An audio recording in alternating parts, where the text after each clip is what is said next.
As promised, I'm going to be doing a reading of one of my stories. I figured it was appropriate since today this world turns 1 year old and we recently hit 50 subscribers. My original plan was to read my very first short story for Keisha's, but I decided against it because it's not exactly my best writing, so I picked a different story, one that I'm really proud of and one that I actually haven't done a video on yet, so this is totally new to everyone that isn't on my Discord. So, without further ado, I present to you The Scattering of Shor. Often, Akkad becomes bored with torturing the souls of the damned and requires a rest. He became enamored with staring up at Keishaz, watching everything that was happening there. It was during one of these rest periods that he saw a man wandering through the mountains. This was no ordinary man, however. This was his brother Shor, the Lord of Fire, in disguise as a mortal. A nasty idea formed in Akkad's head, and he gathered his wife and children and headed up to Keishaz. They too disguised themselves as mortals, and they met Shor in the mountains. Shor recognized them and aggressively asked what they were doing on Keishaz. It was then that they attacked, and Shor, being overwhelmed, was defeated. His body was dismembered, and the various parts of it were strewn along the Nuke in neighboring areas.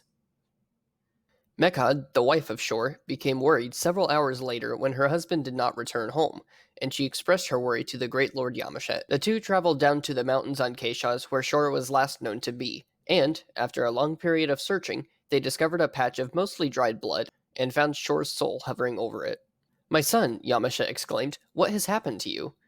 "It was my wretched brother Akkad. He and his children attacked me, and I lost. They took my body and cut it up, and I heard them planning to split up my various organs and limbs all along the Nuke and across the countryside.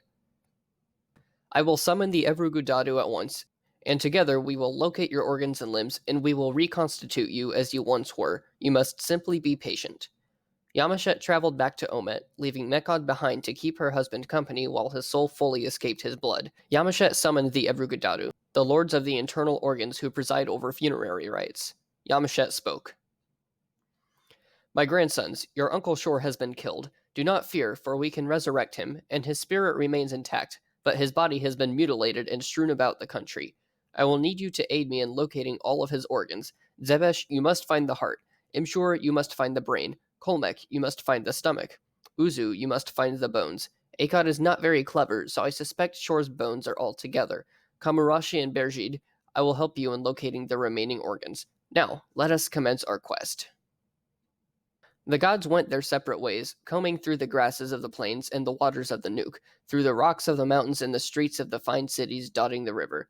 They reconvened 3 days later in the main hall in Omet. Zebesh presented the heart, which he had found in Tishar. Imshur presented the brain, which he had found in Eisenach. Uzu presented the bones, which he found left in a trail along a mountain pass north of the Nuke. Kamurashi, Berjid, and Yamashet presented the remaining organs, which had been found in various places.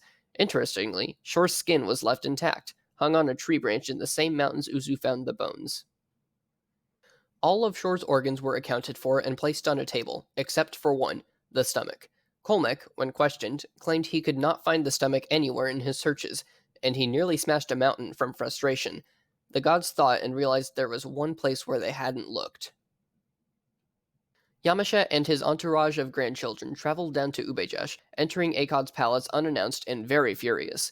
"Akkad, my son," Yamashet bellowed, "where have you hidden your brother's stomach?" "Greetings, my neglectful father. I see you have brought along my little nephews to protect you. What may I do for you this fine evening in the underworld?" "I asked you, what have you done with Shor's stomach? My temperamental brother's stomach is like an unborn baby." "Do not play games with me," Yamashet yelled, puzzled, but he quickly realized what Akkad was alluding to. An unborn baby is a person within a person. Thus, Yamashet narrowed his eyes. "Did you eat your brother's stomach?" "It is certainly within the realm of possibility." Yamashet lurched at Akkad, restrained by his grandchildren as Akkad let out an evil laugh. "Even when it runs its course within my body, you would not want it. It will be tainted with my essence by then, and surely you would not want another son turning away from you." Akkad laughed again, adding, "Fear not that I will do what I did again. It was not very tasty. The water in this wretched place tastes better, and the last time one of us drank that, my wife birthed an enormous spider." Yamashet and the Evrugudadu returned to Omet, where Shor's soul was hovering over his organs, accompanied by Mekhad. He was delighted to see his father and his nephews. My family, you have returned. My blood finished drying, and my wife painstakingly collected it in this jar, though it is joined by bits of grass and pebbles, so they will have to be separated, father. I was surveying my innards, and I noticed that one seems to be missing. Please tell me, father, that you have returned with my stomach. I have not, my son, and for that I am deeply sorry. I will tell you where it is after we reconstitute you. Shor's body was laid on the ground, and his organs were meticulously replaced. Yamashet separated his son's blood from the grass and pebbles it had stuck to, liquefied it, and sent it through Shor's veins. Shor floated above his body, dismayed by the hole in his abdomen. You are completely certain that my stomach is irretrievable. I am more certain of that than I am that your brother is a monster. Mekad spoke her language of magic, and Yamashet breathed life into Shor's body, and Shor was reborn, albeit without his stomach. Father, I have been reconstituted. You must tell me where my stomach is.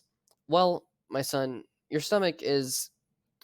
Imagine for me, if you will, an unborn baby. Do not play games with me, father. Your brother ate your stomach. Shor stared blankly at his father as he digested that statement. Yamashet repeated his statement twice more before Shor responded.